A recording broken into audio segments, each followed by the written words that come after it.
Bismillahirrahmanirrahim. Assalamualaikum warahmatullahi wabarakatuh. Pada kesempatan kali ini saya akan menjelaskan konsep hukum Faraday tentang induksi elektromagnetik. Dan ini adalah dua referensi yang bisa digunakan untuk mempelajari konsep-konsep fisika khususnya untuk universitas, untuk mahasiswa di tingkat universitas. Physics for Scientists and Engineers. Baik, kita mulai. Jika kita menapaktilasi sejarah, kita akan ingat bahwa di tahun 1820, ilmuwan Denmark bernama Hans Christian Ørsted melakukan eksperimen tentang adanya pengaruh arus listrik yang dialirkan pada kawat penghantar lurus terhadap jarum-jarum kompas yang diletakkan di sekitarnya. Dan karakteristik dari jarum kompas ini adalah karakteristik kemagnetan yang dapat direpresentasikan dengan medan magnet B. Dan temuan Ørsted membuktikan bahwa arus listrik itu dapat memicu adanya medan magnet induksi. Dan pada saat itu pertanyaannya adalah, dapatkah ini berlaku sebaliknya? Dalam pengertian, apakah medan magnet itu bisa menghasilkan atau memicu adanya arus listrik? Dan pertanyaan ini menjadi pertanyaan yang sangat krusial pada saat itu dan baru terjawab 11 tahun kemudian. Bahwa pada tahun 1831, 11 tahun kemudian dari percobaan yang dilakukan oleh Ørsted, ilmuwan Amerika Joseph Henry dan fisikawan Inggris Michael Faraday melakukan eksperimen tentang induksi elektromagnetik. Keduanya melakukan eksperimen yang serupa di tempat yang berbeda, di waktu yang relatif sama dan menghasilkan hasil yang juga konsisten satu sama lain. Tetapi karena Michael Faraday lah yang menjadi orang pertama kali yang mempublikasikan hasil penelitiannya tersebut, maka hukum fisika yang kemudian menjelaskan tentang konsep induksi elektromagnetik disebut dengan hukum Faraday. Dan kita akan lihat bagaimana skema percobaan yang dilakukan oleh Faraday, bahwa untuk mengamati fenomena induksi elektromagnetik ini hanya dibutuhkan sebuah sumber medan magnet seperti yang terlihat di sini, kemudian kawat penghantar dan pembaca arus. Idenya adalah ada 3 skenario percobaan. Sebut saja ini adalah skenario yang pertama, ini yang kedua, dan ini yang ketiga. Dalam ketiga skenario ini, medan magnet diarahkan sedemikian rupa sehingga dapat menembus luasan kawat melingkar. Ini kawat melingkarnya. Ini kawat melingkar. Dan ini adalah magnet batang, yang dari magnet batang inilah muncul medan magnet yang menembus luasan. Dan kita ingat bahwa medan magnet yang menembus luasan itu adalah flux magnetik yang dapat kita definisikan dengan V sama dengan integral B dA. Nah, pada percobaan yang pertama ini, magnet batang digerakkan ke kiri sehingga terjadi peningkatan flux magnetik. Dan ketika perubahan flux magnetik ini terjadi dan bernilai positif semakin besar, ternyata arus yang terdeteksi itu bernilai negatif. Dan ini berkebalikan dengan skenario yang ketiga, bahwa jika medan magnet digerakkan ke kanan, maka akan terjadi pengurangan flux magnetik atau dc dt kurang dari 0. Dan hasilnya adalah arus yang terbaca itu bernilai positif. Tetapi jika magnet batang didiamkan seperti pada skenario yang kedua, maka tidak akan terjadi perubahan flux magnetik atau dv dt sama dengan 0. Dan oleh karena itu, di dalam eksperimen yang kedua ini teramati bahwa tidak ada arus yang terdeteksi pada pembaca arus atau ammeter. Lebih lanjut, eksperimen yang dilakukan dengan teknik yang sedikit berbeda. Kita lihat gambar yang ini. Sebuah baterai dapat dihubungkan dengan kawat penghantar yang dililitkan pada cincin besi di sisi kiri, dan pada saat yang bersamaan sebuah pembaca arus dihubungkan dengan kawat konduktor yang dililitkan pada cincin besi di sisi sebelah kanan. Dalam hal ini, kedua kawat ini tidak saling terhubung satu sama lain. Pada saat saklar dalam keadaan terbuka, kita tahu bahwa tidak ada arus listrik yang mengalir pada kawat di sebelah kiri. Oleh karena itu, tidak ada medan magnet induksi akibat kawat sebelah kiri sehingga flux magnetik pada kawat yang di sebelah kanan akibat medan magnet di sebelah kiri sama dengan 0. Jadi flux magnetiknya sama dengan 0. Saya tulis tiada. Kemudian sesaat setelah saklar ditutup, maka arus listrik akan mengalir pada kawat kiri sehingga menimbulkan medan magnet induksi dan memicu flux magnetik di sebelah kanan. Dalam hal ini flux magnetik menjadi ada. Sehingga ada perubahan flux magnetik yang awalnya dari tiada menjadi ada, atau perubahan flux magnetiknya itu bernilai positif. Dan ternyata dalam kondisi ini arus yang terbaca adalah negatif, kurang dari 0.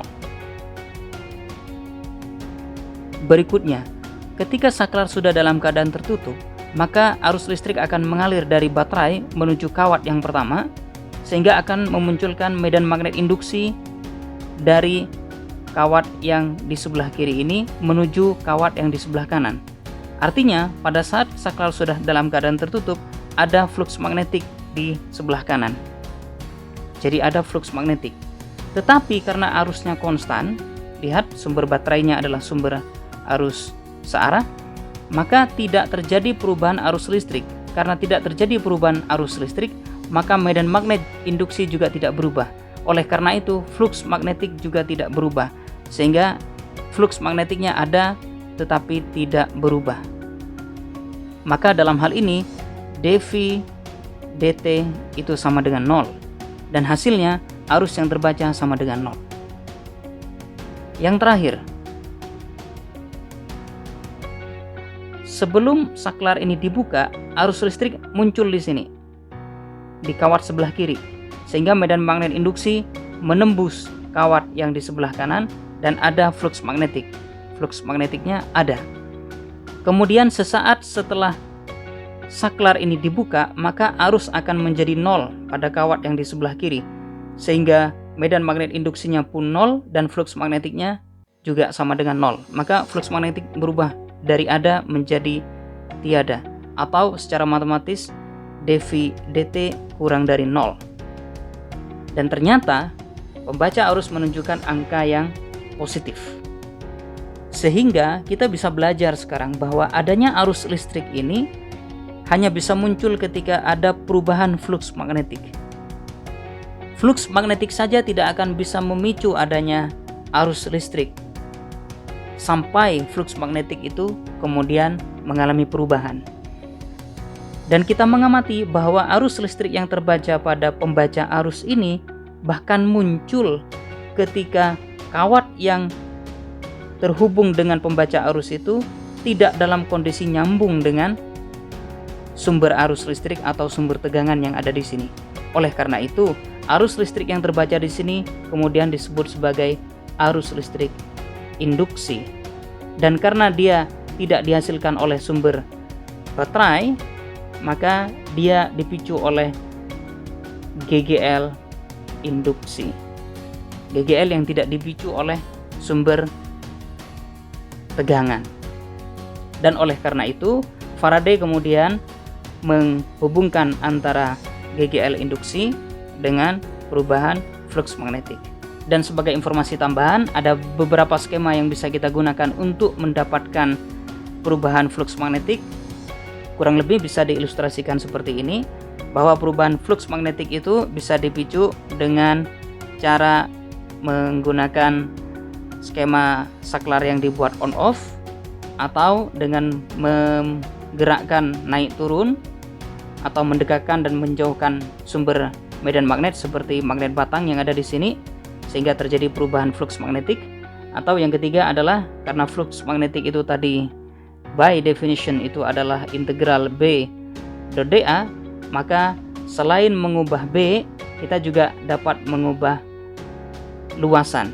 Dengan cara kalau kawat melingkar ini dijauhkan, maka luasannya akan semakin mengecil.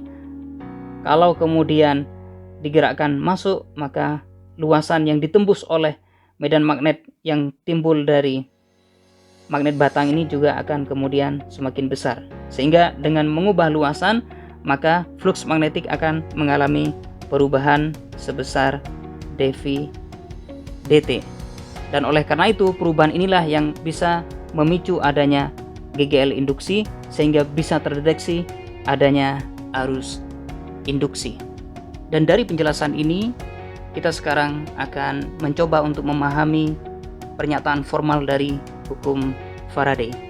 Dari dua referensi yang saya sebutkan di awal tadi, bahwa dalam referensi 1, Serwe dan Jewett menuliskan bahwa in general, this EMF is directly proportional to the time rate of change of the magnetic flux through the loop. Sementara pernyataan yang kedua, Randall menuliskan bahwa an EMF epsilon is induced around a closed loop if the magnetic flux through the loop changes, and the direction of the EMF is such as to derive an induced current in the direction given by Lenz law. Jadi dari dua pernyataan ini kita bisa memahami bahwa GGL induksi yang dihasilkan dari percobaan-percobaan di atas itu terformulasikan sebagai epsilon sama dengan minus dVB dt. Jadi GGL induksi itu hanya bisa muncul ketika terjadi perubahan flux magnetik. Berapapun besarnya flux magnetik, sepanjang tidak ada perubahan, itu tidak akan bisa menghasilkan GGL induksi. Atau statement yang kedua yang dinyatakan oleh Randall bahwa epsilon sama dengan nilai mutlak dari dVm dt.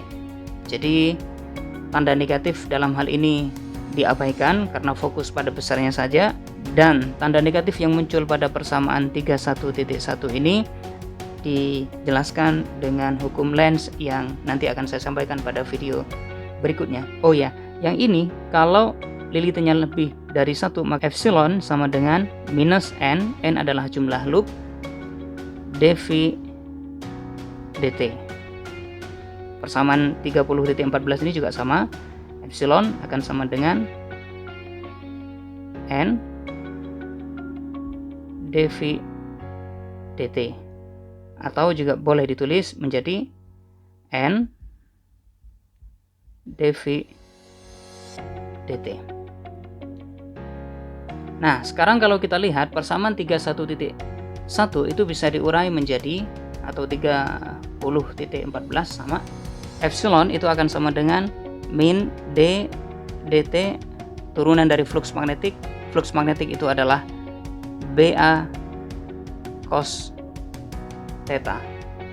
Jadi perubahan flux magnetik itu hanya akan bisa terjadi kalau kita mengubah medan magnet dan menjadikan luasan serta theta itu konstan, atau yang kedua kita bisa mengubah luasan dan mengontrol medan magnet serta sudut itu tidak berubah, dan cara yang ketiga adalah dengan mengubah sudut dan menjadikan medan magnet serta luasan itu konstan, atau cara keempat adalah dengan melakukan kombinasi dari delta B, delta A, dan delta theta sedemikian rupa sehingga flux magnetik bisa berubah untuk bisa memicu adanya GGL induksi. Dari ungkapan matematis yang lain, kalau kita lihat persamaan 30.14 ini kita bisa juga urai itu menjadi epsilon itu sama dengan dV dt, dan V itu adalah B.A. Kita bisa tuliskan ini menjadi dB.A